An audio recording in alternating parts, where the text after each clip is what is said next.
Alright, so today we're going to be graphing equations in slope-intercept form. Before we do that, we need to be conscious of what exactly is an intercept. And an intercept is visible on a graph. So I'm going to have to show you what that looks like. There are two intercepts, the x-intercept and the y-intercept.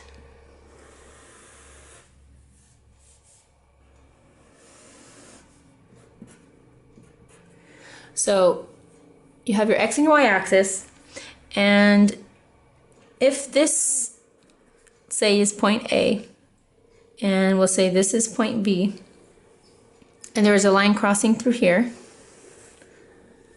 and I want to know what is the x-intercept. Well, this would be your x-intercept. Okay.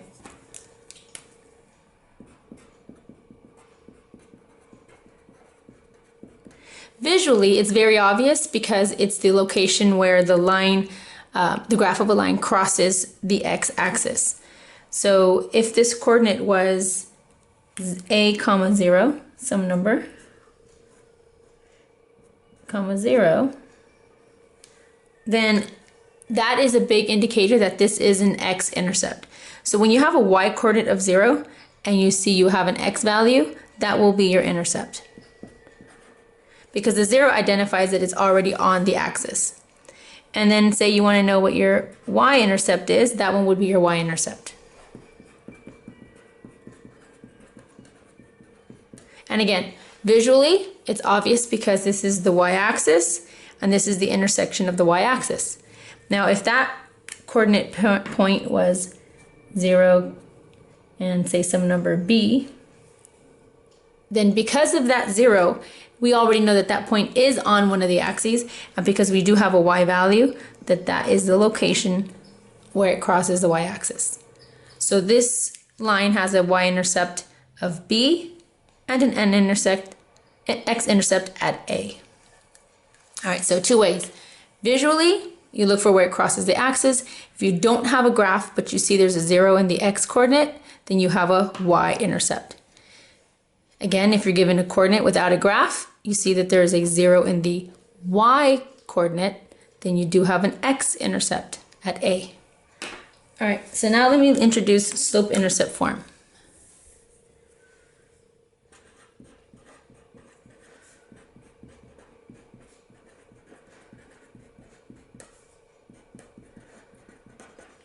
Slope-intercept form is very popular. It's a standard equation of a line, and it's one of the many names that we give a standard equation of a line. We can say equation of the line, slope-intercept form, function form, and many other things that we're going to hear about later.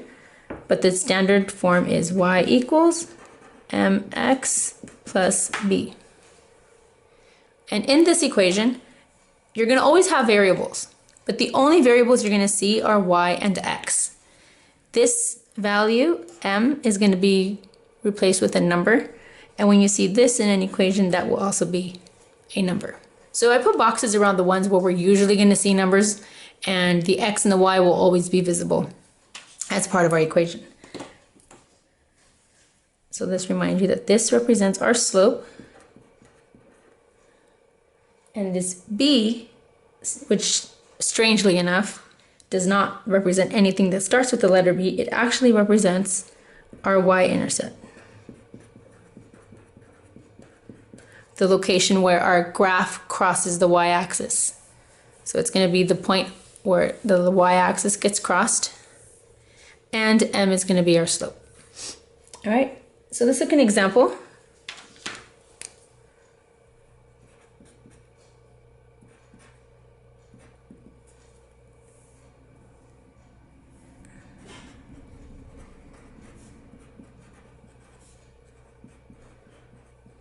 Just to find the slope and the y-intercept.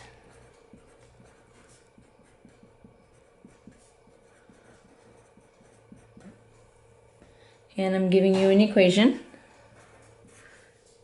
Example A.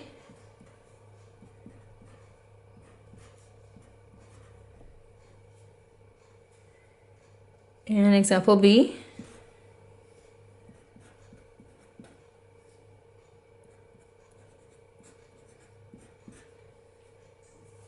All right, so we're going to need to remember the standard form of the equation.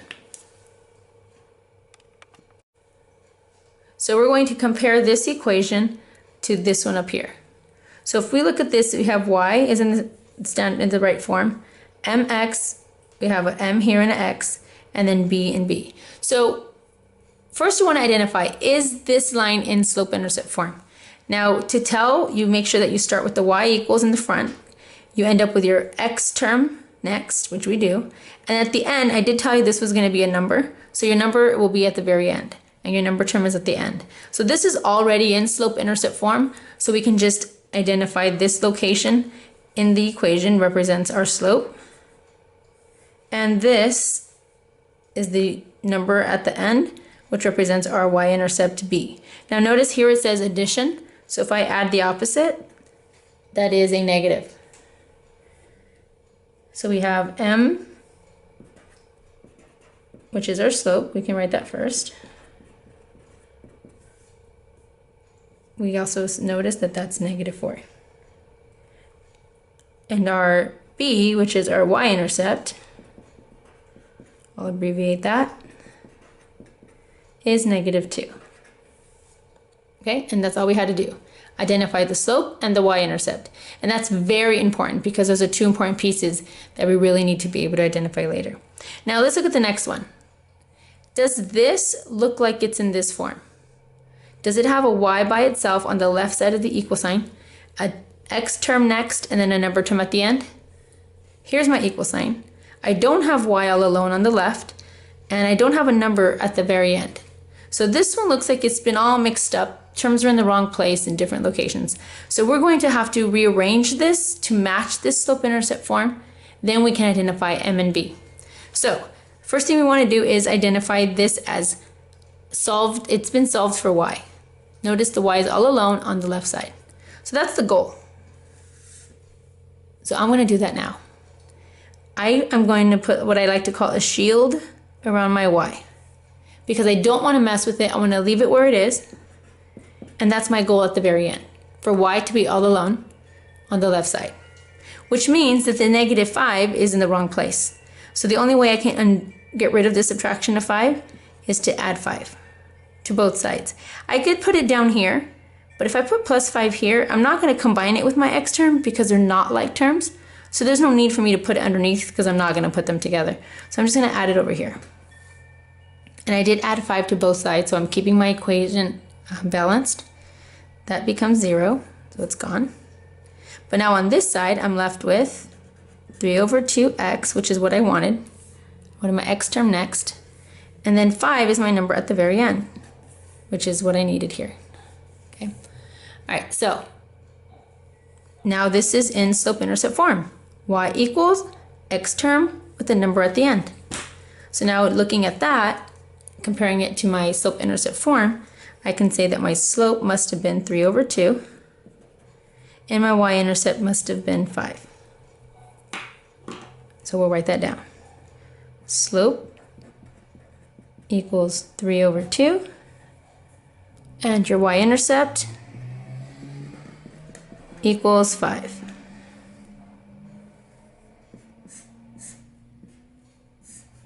And that's all they were asking for. All right, so let's look at another example.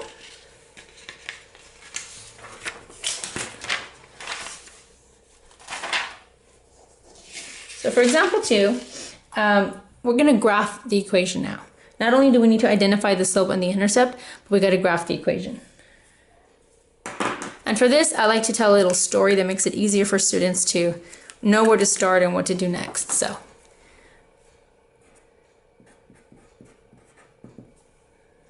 graph y equals -3x plus 3. So we're going to need our x and y axis to graph this.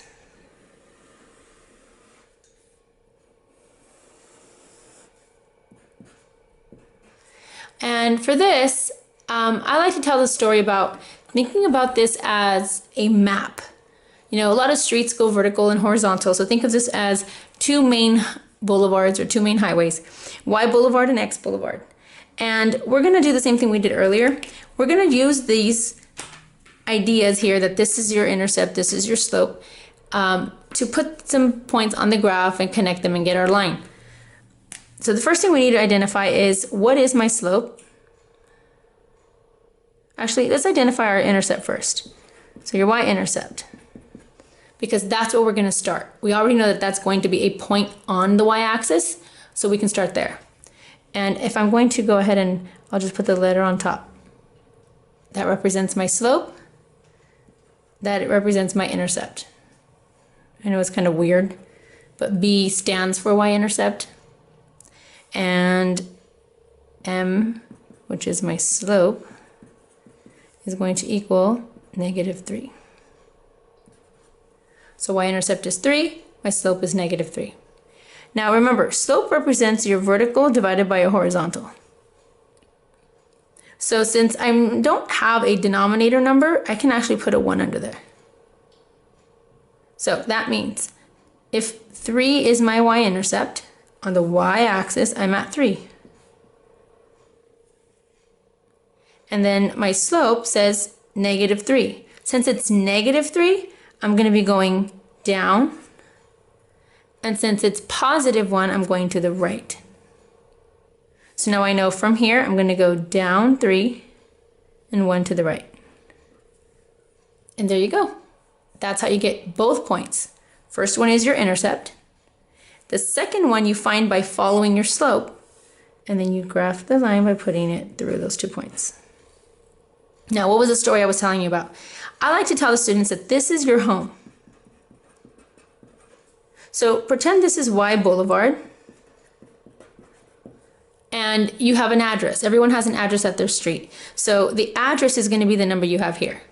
So here are all the numbers, all the houses. I live at 3 on Y Boulevard. Think of it as your boulevard. You always start on the y-axis. Now, if you're here, satellite positioning is here. Your phone rings and your friend says, hey, come on over, let's hang out. I got a new place, come check it out. So he asks you for some directions. That's where you go to your slope. Your slope, which I like to call as your directions. Because that's exactly what it does. It gives you the directions to the next point. So we're going to use this as go south 3 blocks.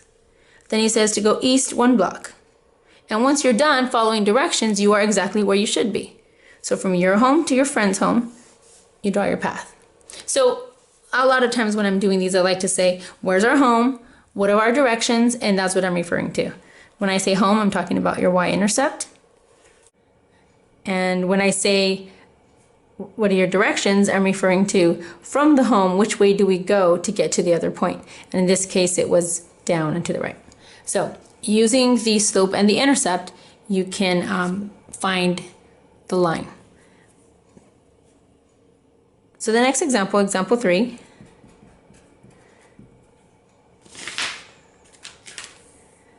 It's about a taxi ride. And the cost of taking the taxi is Y.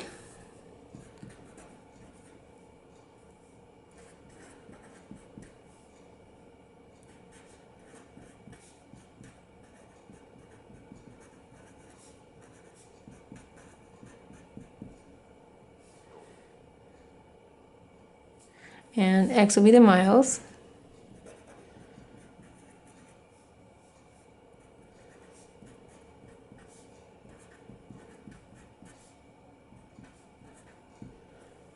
All right, so to ride a taxi, this equation shows you how much they're going to be charging you, or what's the equation is used to calculate how much you're going to pay. So we're going to graph it.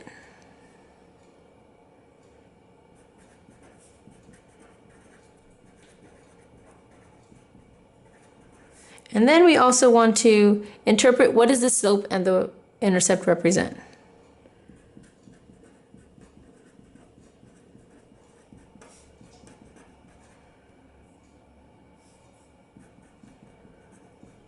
I'll just abbreviate it y-intercept and slope. All right, so we have an equation. We obviously see that there is this time, there's a decimal there. but we'll fix that problem. So we need a graph for this equation. Again, x and y.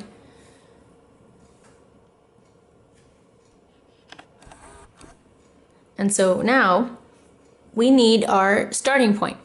Remember I mentioned before, this is where we start. You always start on the y-axis, which I called y boulevard, and we got to find the address. This equation is given to us in slope-intercept form. So this is already in slope-intercept form. How can I tell? Because the y is already all alone on the left side of the equal sign. You have your x term next and then your number at the end.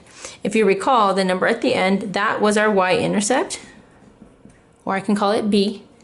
And the number in front of the x, which is the coefficient, that would be our slope, or our directions.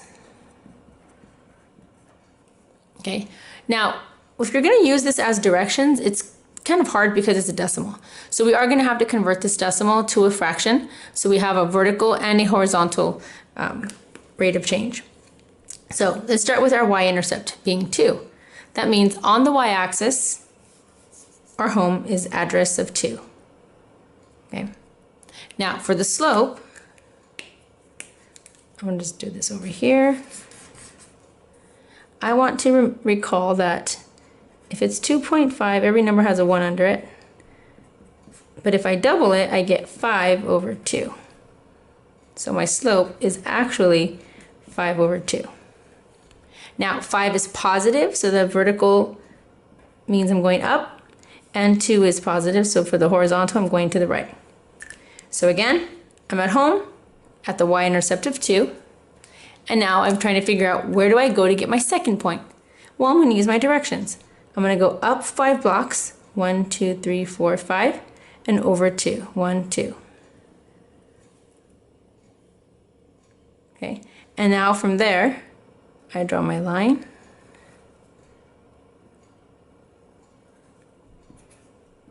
And that's the equation of the line. All right, kind of went through my equation there. Hopefully you don't have that problem. Again, starting at my intercept was 2. My slope was a fraction, a decimal, but I was able to convert that to a fraction, which meant I had to go up 5 and to the right 2. And then I got to my second point.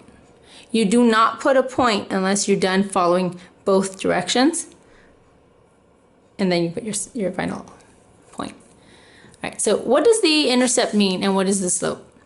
To interpret means, what does it represent? So what does this point mean? If this is x, which is my miles, and this is y, my cost. So I'm paying, if this is 2, so 1, 2, 3, 4, 5, 6, 7, 2. So for 2 miles, it's $7. That's what that point is there. So what does the y-intercept represent? This right here. It means 0 miles, I'm paying $2.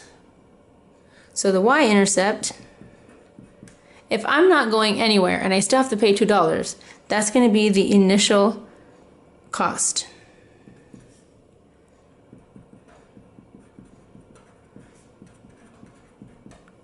That means just for using the service, they're going to charge you $2. And that's right here. And then additionally from those $2, you're going to add the rate at which you are paying the driver. So that's going to be your slope. Slope is going to represent $2.50 per mile.